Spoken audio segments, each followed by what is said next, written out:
So hello everyone. अब इस video में हम जो फाइलम पॉरीफेरा है उसको बहुत ही इजीली और अच्छे से समझने की कोशिश करते हैं।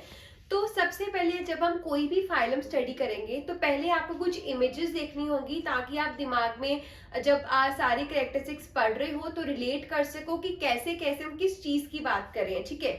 सो इन माय अगर आप मेरे देखो लेफ्ट साइड पे तो आपको जो भी इमेजेस दिख रही है ये सारी आपके फाइलम पॉरीफेरा की, मतलब इसके अंदर जो भी एनिमल्स आते हैं वो आपको कुछ इस तरीके के दिखते हैं लाइकवाइज। ठीक है। तो ये सारी इमेजेस जो भी आपको दिख रही हैं ये स्पॉन्जेस की इमेजेस हैं जो सारे आपको पॉरीफेरा के अंडर मिलते हैं। अब ये इमेजेस जब आप देखोगे और कैरेक्टरिस्टिक आगे स्टडी करोगे तो आप रिलेट कर सकते हो कि कैसे कैसे ऑर्गेनिजम्स होते हैं। ठीक है। सो आई गेस आपने अब सारी देख ली होंगी। तो अब हम शुरू करते हैं कैरेक्टरिस्टिक से। तो देखो जैसे कि मैंने बताया कि हर नेम में उसका छुपा होता है एवरीथिंग। ठीक है। अब इसमें है हमारा पॉरीफेरा। अब पॉरीफेरा में देखो तो इसमें आ जाते हैं पोर्स, इसमें आ जाते हैं पोर्स। ठीक है। और इसको जो एक्सप्लेन किया था वो रॉबर्ट ग्रांट ने एक्सप्लेन किया था और इसने बोला था कि जो भी पॉरीफेरा के अंडर एनिमल्स आते हैं इनको आपने एनिमल्स कैटेगरी के अंदर रखना है, इसलिए हम इनको एनिमल्स बोल देते हैं। ठीक है। तो इसमें आती है हमारी स्पॉन्जेस, मतलब पॉरीफेरा के अंडर आपके जो भी एनिमल्स आते हैं वो स्पॉन्जेस बोल देते हैं हम कि ये सारी स्पॉन्जेस है and they are the member of these phylums. क्यों? क्योंकि इनके अंदर क्या प्रेजेंट होते हैं? पोर्स, और इसीलिए इनका नेम पड़ा है पॉरीफेरा। ठीक है। So they are the pore bearing animals and commonly called sponges। तो अगर आपको कोई पूछ रहा है कि स्पॉन्जेस कहाँ पे आते हैं, स्पॉन्जेस आपके पॉरीफेरा फाइलम के अंदर आते हैं, ये पोर बियरिंग एनिमल्स होते हैं। ठीक है। अब स्पॉन्जेस की आपको बहुत सारी स्पीशीज अप्रोक्सीमेटली 5000 से 6000 स्पीशीज आपको देखने को मिल जाती है और ये आपको सी वाटर के अंदर, ओशंस के अंदर ज्यादातर मिलते हैं और ये सिसाइल होते हैं। सिसाइल का मतलब कि मूव नहीं करते, किसी भी रॉकी सब्सटेंस के ऊपर अटैच्ड ही रहते हैं अगर आप इनकी इमेजेस को अच्छे से देखेंगे। ठीक है। तो अब इनकी बहुत सारी शेप्स हैं, आप कोई भी शेप नेम कर लो आपको different type of the sponges आपको देखने को मिल जाएंगे। ठीक है। तो they come in variety of different shapes. अब उसके बाद so most of them are marine and remain attached to rocks except fresh water sponges।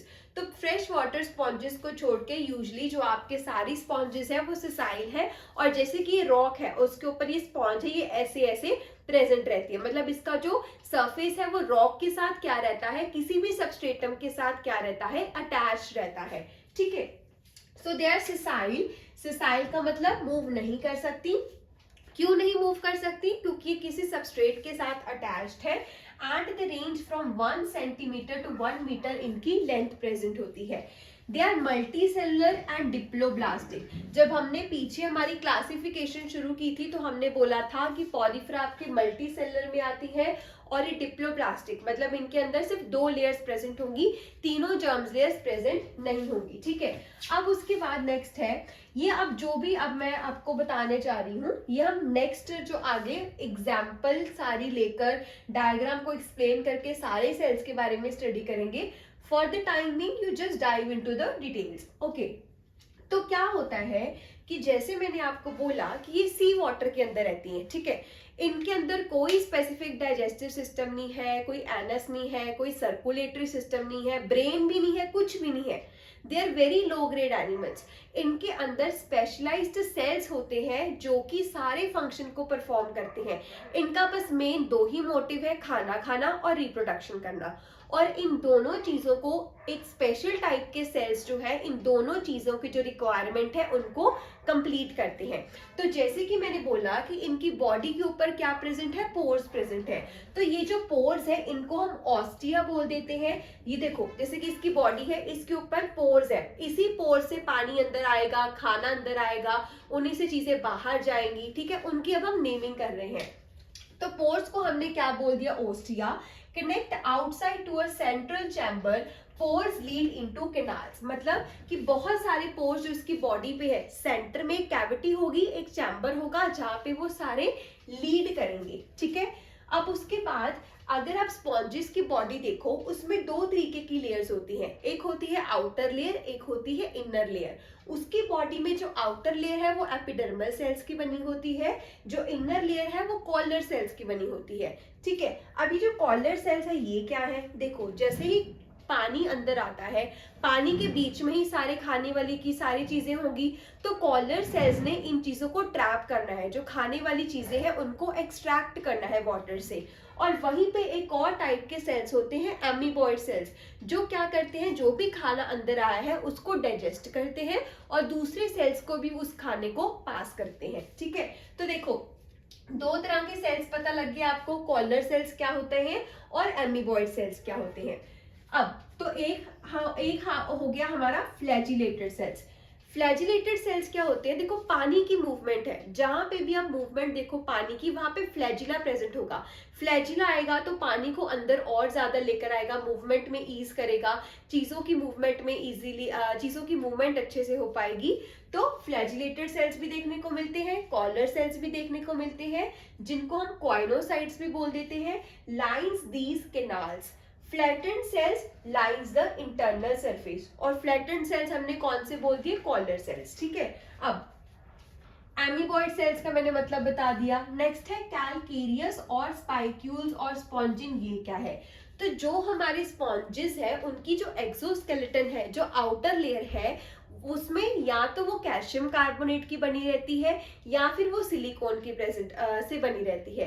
तो उसके बेसिस पे हम बोल देते हैं कि ये कैलकेरियस भी हो सकते हैं, या फिर एक्सोस्केलेटन में स्पाइक्यूल्स भी हो सकते हैं, या फिर स्पॉन्जिन भी हो सकता है। ठीक है, अब अगर इनकी रिप्रोडक्शन की बात करें तो ये एसेक्सुअली भी रिप्रोड्यूस कर सकते हैं, जो कि मोस्टली ये करते हैं, लेकिन सेक्सुअली भी कर सकते हैं।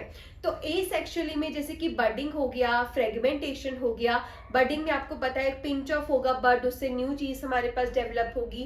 फ्रेगमेंटेशन में फ्रेगमेंट्स बनेंगे, उस फ्रेगमेंट से नया ऑर्गेनिज्म आएगा। तो ये सारे एसेक्सुअल मेथड भी ये फॉलो करते हैं। सेक्सुअल रिप्रोडक्शन में क्या होता है, यही जो सेल्स है, इन्हीं सेल से स्पर्म या ओवम बनता है, फिर एक्सटर्नल फर्टिलाइजेशन होती है और लार्वा बनता है, फिर लार्वा डेवलप होके किसी भी सबस्ट्रेटम के साथ अटैच हो जाता है। ठीक है, नेक्स्ट है हमारा साइकोन। अब एग्जांपल्स हम कुछ देख लेते हैं। ठीक है, एग्जांपल्स हमारी साइकोन, जिसको स्काइफा बोल देते हैं, स्पॉन्जिला हो गया, यूप्लेक्टेला। यूप्लेक्टेला का कॉमन नेम है वीनस फ्लावर बास्केट। तो इसको वीनस फ्लावर बास्केट की, जो भी पुराने जमाने में जब हम किसी के घर वगैरह पे जाते थे, ठीक है, शादियों वगैरह में, it was given as a gift, तो इसलिए यूप्लेक्टेला को वीनस फ्लावर बास्केट बोल देते हैं। कैलिना, जिसका कॉमन नेम है डेड मैन फिंगर्स, इसकी अपीयरेंस फिंगर जैसे लगती है। ठीक है, वैसे ही यू स्पॉन्जिया, इसको बाथिंग स्पॉन्ज के तरीके से पहले एशियन टाइम पे यूज करते थे इस एनिमल को, तो इसलिए यू स्पॉन्जिया हम बोल देते हैं। देन पॉस्ट्रियोन, जिसको हम नेपट्यून्स कैप भी बोल देते हैं।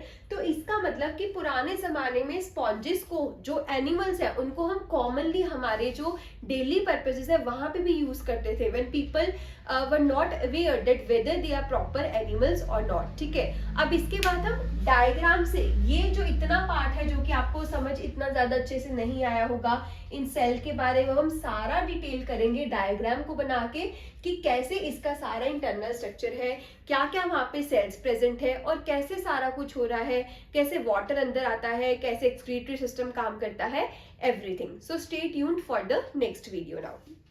So now let's study everything, जो भी हमने सेल्स वगैरह सारा देखा कि कैसे ये स्पॉन्जेस जो है ये काम करती हैं। तो जैसे कि मैंने बताया कि ये जो स्पॉन्जेस है ये आपकी वाटर के अंदर रहती हैं, और वाटर से ही जो भी इसका खाने का मटेरियल है सारा उसी में प्रेजेंट होता है। ठीक है, अब देखो ये आपको स्ट्रक्चर दिख रहा है एक स्पॉन्ज का, और ये जो ग्रीन ग्रीन मैं बना रही हूँ ये हो गए पोर्स। अब क्या होता है कि जो वाटर है वो इन्हीं पोर्स के थ्रू एंटर करता है। अब पहले हमने देखना है कि ये जो लाइनिंग है, जो ये हमने लाइनिंग बना रखी है, इस लाइनिंग में किस तरीके के सेल्स आगे प्रेजेंट है। तो देखो सबसे पहले अगर मैं स्पॉन्जेस की बात करूं तो स्पॉन्जेस में दो बॉडी लेयर्स है। देखो जो आउटर बॉडी लेयर है ये हमारी किसकी होगी, एपिडर्मल सेल की, और जो इनर बॉडी लेयर है उसके अंदर हमारे क्या प्रेजेंट है, कॉलर सेल्स है। ये जो कॉलर सेल्स होते हैं ये फ्लैजुलर सेल्स होते हैं और ये क्या करते हैं, वाटर को अंदर लेके आने का काम करते हैं। देखो वाटर के अंदर सारे आपके इंपॉर्टेंट जो भी इसका खाना है ये है, ठीक है। स्पॉन्जेस को हम फिल्टर फीडर्स बोलते हैं। फिल्टर फीडर्स क्यों बोलते हैं, क्योंकि जब पानी अंदर आता है ये कॉइलर सेल्स, ये कॉइनोसाइट्स क्या करेंगे, उस पानी में से जो भी जैसे बैक्टीरियाज होंगे, खाने की चीजें होंगी, उन सभी चीजों को फिल्टर कर लेंगे। और देखो पानी यहाँ से आ रहा है अंदर, अंदर क्या प्रेजेंट है, कॉइनोसाइट्स प्रेजेंट है। कॉइनोसाइट्स में पानी में से जो भी इंपॉर्टेंट चीजें खाने की है उसने यहाँ पे निकाल ली, और रेस्ट ऑफ द जो पानी है वो सेंट्रल कैविटी किसके पास चला गया, स्पॉन्जोसील। और ये जो पानी है इसमें अब खाना भी नहीं है, जो वेस्ट मटेरियल है वो सारा कुछ है, और ये सारा पानी फिर बाद में ऑस्क्यूलम के थ्रू बाहर सी वाटर में चला जाएगा। सो ऑस्क्यूलम में क्या हुआ कि once filter water is pushed out, वो किससे पुश होगा, ऑस्क्यूलम से। The water is pushed through an opening known as osculum, ठीक है। तो क्या हुआ, पानी यहाँ से अंदर आया, अंदर आने से हमने देखा कि यहाँ पे कॉलर सेल्स थे जिसने क्या किया, उस पानी में से जो भी फिल्टर मटेरियल है जैसे कि हमारा बैक्टीरिया वगैरह हो गया, ऑर्गेनिक पार्टिकल्स है, उनको फिल्टर किया। उसके बाद ये जो एमीबॉइड सेल्स है ये क्या करते हैं, उसी जो आपके खाने का मटेरियल इसने फिल्टर किया है उससे न्यूट्रिएंट्स लेते हैं, फूड को डाइजेस्ट करने का काम करते हैं, और बाकी जो सेल्स है स्पॉन्ज के उसको न्यूट्रिएंट्स को डिस्ट्रीब्यूट करने में हेल्प करते हैं, ठीक है। और हमने देखा कि ये जो आउटर लेयर और ये जो इनर लेयर है, मतलब ये जो एपिडर्मल सेल की आउटर लेयर है और ये जो collar cells amoeboid cell inner layer बना रहे हैं, इसके बीच में प्रेजेंट होता है मीजोग्लिया। मीजोग्लिया में क्या होता है, आपका एंडोस्केलेटन प्रेजेंट होता है। मतलब कि स्पॉन्जेस को सपोर्ट की जरूरत है, और सपोर्ट की जरूरत के लिए हमने क्या बोला था, वहां पे प्रेजेंट होते हैं स्पाइक्यूल्स। तो यहाँ पे आपको लंबे लंबे स्पाइक्यूल्स देखने को मिलते हैं। ये जो स्पाइक्यूल्स है ये कैल्शियम कार्बोनेट से भी बने हो सकते हैं, सिलिका से भी बने हो सकते हैं, एक टफ प्रोटीन स्पॉन्जिन से भी बने हो सकते हैं, ठीक है। तो अब यहाँ से आपको थोड़ा सा सब समझ आ गया होगा। Collar cells have tiny flagella which functions for the propeller movement, मतलब पानी को अंदर खींचने का काम करती है। तो सिंपली देखो क्या हुआ, पानी यहाँ से अंदर आया, जब पानी यहाँ से अंदर आया उसमें फिल्टर सारा खाने का मटेरियल किसने किया, कॉलर सेल्स ने। सारे खाने का मटेरियल फिल्टर करने के बाद एमीबॉइड सेल्स ने उसको डाइजेस्ट किया, उससे जो न्यूट्रिएंट्स है बाकी सेल्स को दिए, ऑक्सीजन वगैरह पानी में से उन्होंने एब्जॉर्ब की, न्यूट्रिएंट्स एब्जॉर्ब किए, और जो भी मटेरियल, अब सारा मटेरियल यूज कर लिया, जो मटेरियल काम का नहीं था, अब वो सारा वाटर कहाँ पे आ गया, सेंट्रल कैविटी में आ गया, स्पॉन्जोसील में। और वो वाला वाटर जिसमें आपने कुछ भी नहीं छोड़ा वो बाहर ऑस्क्यूलम के थ्रू सी वाटर में चला जाएगा। तो यही सारी चीजें हमने पहले लाइन टू लाइन लर्न की थी कि कौन कौन से सेल्स यहाँ पे प्रेजेंट है। तो कॉइनोसाइट्स पता होने चाहिए, कॉलर सेल्स पता होने चाहिए, एमीबॉइड सेल्स पता होने चाहिए, क्या फंक्शन है, फिल्टर फीडर्स इनको क्यों बोलते हैं, एग्जाम्पल्स इनकी कौन कौन सी होती हैं। और ये जो मैंने स्ट्रक्चर बनाया है, बेसिकली जब हम स्पॉन्जेस को स्टडी करते हैं तो सिंपल हम किसी एक ऑर्गेनिज्म को सिलेक्ट करते हैं जिससे हम उसका सारा जो स्ट्रक्चर है स्टडी कर सकें। तो इसमें हम साइकन को सिलेक्ट करते हैं जिसकी जो बॉडी प्लान है वो काफी सिंपल रहती है। अब एक और पॉइंट आ जाता है कि स्पॉन्जेस को आपने बोला जैसे कि मैटर के ऊपर ये अटैच रहते हैं, तो ये कोरल रीफ्स के साथ सिम्बायोटिक एसोसिएशन भी शो करते हैं जहाँ पे ये एक दूसरे की हेल्प भी करते हैं। तो ये जो आपका सारा मैटर था that was basically about phylum Porifera, ठीक है।